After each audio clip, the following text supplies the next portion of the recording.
morning, everyone. I'm just waking up and getting the house ready for the day. It's the weekend. This is Lovely with another Bright Line eating vlog. And it's Saturday, so that meant I woke up. Whew, it's really dark and cold in here.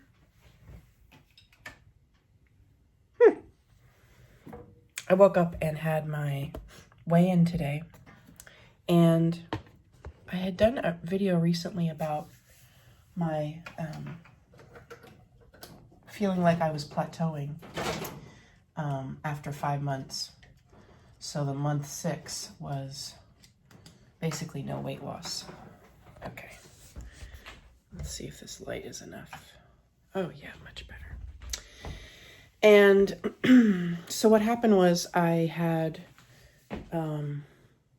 started at 260.6 and I ended at 260.6 after a whole month, and I went up and down and up. And so that was 2 weeks ago. And I've now had 2 weeks of weight loss since. The first week was last week, and I had 0.4 weight loss. And this week I had 1.4, and I'm just like, oh. And I was actually worried about this week because I usually have 1 cauliflower pizza per week. I had 2. Actually, it wasn't. It was just a gluten-free pizza. So I've always, since I started Bright Line Eating, I've always had cauliflower pizza, and I've only rarely once made it for myself. And cauliflower pizza, when you get it at a store or at a restaurant, has non-Bright Line things in it, like rice flour. And this week I had not even cauliflower pizza. I had just gluten-free twice. And one of them was like mostly made with cheese. And I ate that, and I was like, this is not, I can't be eating this again. I wonder if I have it. Oh, I mean, it was, of course, tasty, but it was really heavy, and it was called Against the Grain Pizza. You can see that, but, of course, I had the pepperoni one, because as I do. So that was more fat that I was... Yeah, when I have my cauliflower crust pizza, I often had pepperoni on it and sausage. So I was like, oh no, I had 2 pizzas, and they weren't even the cauliflower ones. And yesterday I had a challenge with pistachio nuts that I bought that I knew. I was like, this is real sketchy. And I had looked up that 50 pistachios, shelled pistachios equal, well, actually, I don't know if that's true. But anyway, 50 pistachios is supposed to equal 1 ounce. So that's half a protein. And so I had accounted for that. But then I had, the problem was they weren't a little bag of pistachios. They were a bigger bag. And, excuse me. I gotta put the water on while I'm talking because it's so cold. I need to get some tea. So I had my 50, and then I had probably 100, 150 more, which I haven't done. This is the first time that I sort of really kind of went off the rails. And you know what? Just like not surprising, as I'm eating them, I was like, fully conscious that I was eating them, fully conscious that it wasn't in my plan for that, for lunch. It was right before lunch, I think. Was it right before lunch? Right after? It was either right before lunch or right after lunch. Fully conscious of what I was doing. And as I was doing it, I was like, yep, I'm doing this, and I can't stop. And I know I can't stop. And basically I was saying, I need to never get these again, because I don't want to put myself in this position. But I couldn't stop in the moment, because they were very addictive, and I'm an addict, food addict, so hello. But, it was good information, as per usual. And I resumed immediately. You know, I didn't go off the rails for the afternoon or for, I've got lots of dishes to do. But not as many as usual. Anyway, that's another story. I didn't go off the rails after that. Resumed right away. And, but yeah, I was a little worried today that my weight loss would not be, well, actually, I was thinking, oh my God, what if I've gained weight and I've been, worried so much about this plateauing thing. And so, yeah, so I'm okay. Well, I'm, this scale-ish wise but, behavior wise,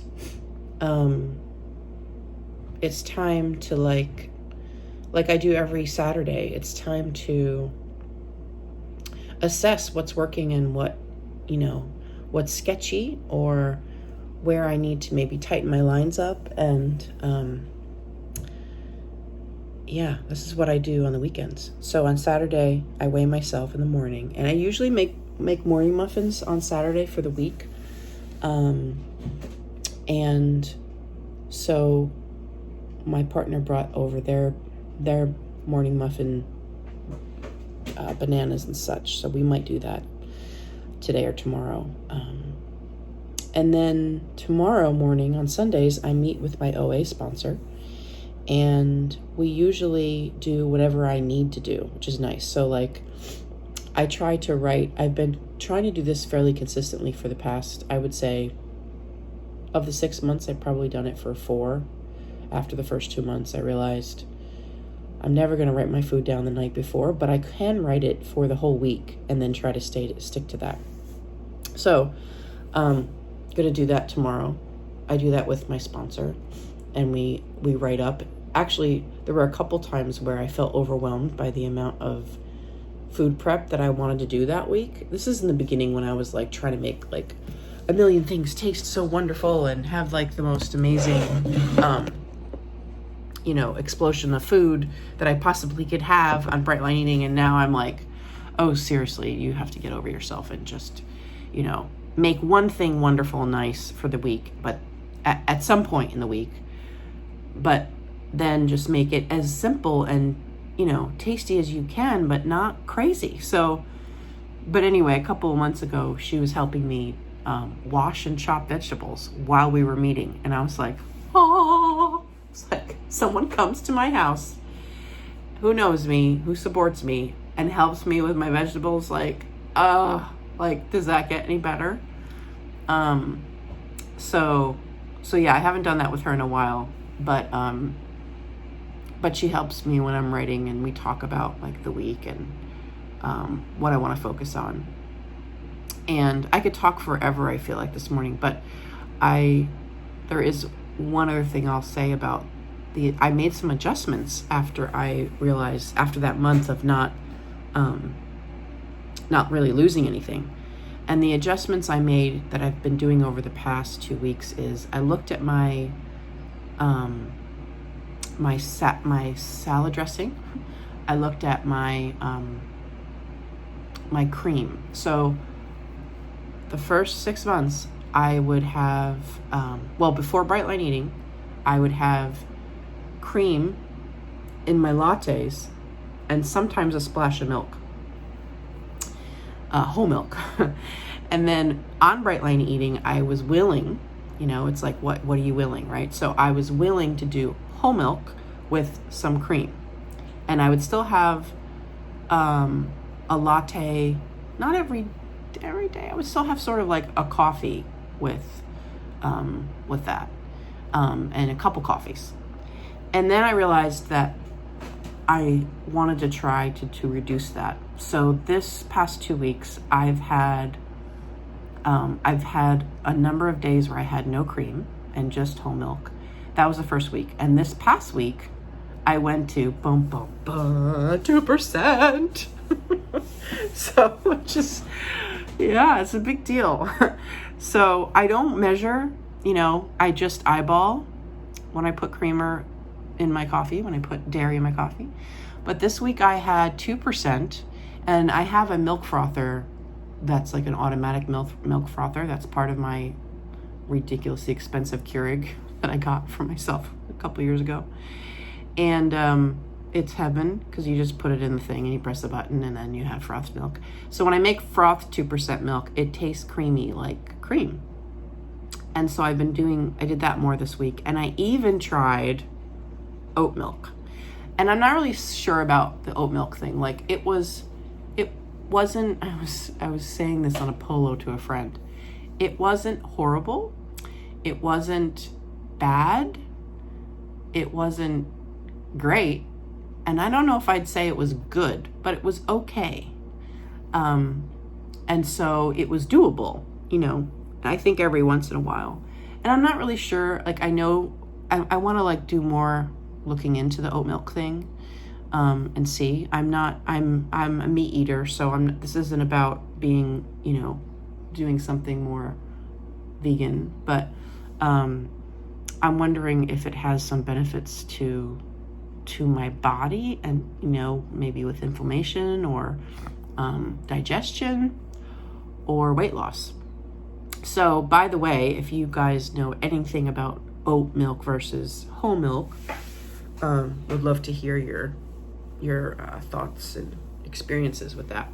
On the Bright Light Eating website, she talks about if you look up oat milk, it will bring you to the rice milk or nut milks, and there's not much information about what she suggests. I did notice that it's less protein than whole milk would be, or regular milk. Not regular milk, cow's milk. No judgments here. So anyway, I still had a little cream here and there, but I would say fairly significantly less. And then the salad dressing, when I would have salads, I would just eyeball the salad dressing. And I tried to weigh it a few times this week, and I think that forced me to have less. I still had more, like I probably had 1 ounce of salad dressing, but I think in month 6, when I had not lost weight, I was eating a lot more salads, and I was probably having closer to 2 ounces of salad dressing when I had salads. So I think that's helped stall my weight loss. So it's interesting, and I'll say one more thing about weighing myself. Weighing myself every week is something that I never thought I would want. I'm like, no, I'm not, that's too much, that's blah, blah, blah. I got to do it on the month. I don't want it to be about the scale. But for me, it's actually helped me keep myself accountable in some ways, even though I know that sometimes the scale doesn't go down, but you're actually making changes in your body. And that it's not a sprint, it's the long haul. And sometimes it is disheartening when you have a week that's not, a big loss week. But for the most part, it's helping me stay accountable. And it's helping me stay focused and really look at where I'm at and what I'm doing, and if I need to make any changes. So I hope any of this, some of this, one of this things that I've said was helpful. And yeah. So have a wonderful weekend, and I'm lovely, and so are you. And if you like anything you've seen, please like my videos, but most importantly, subscribe so you can see when I post a new one.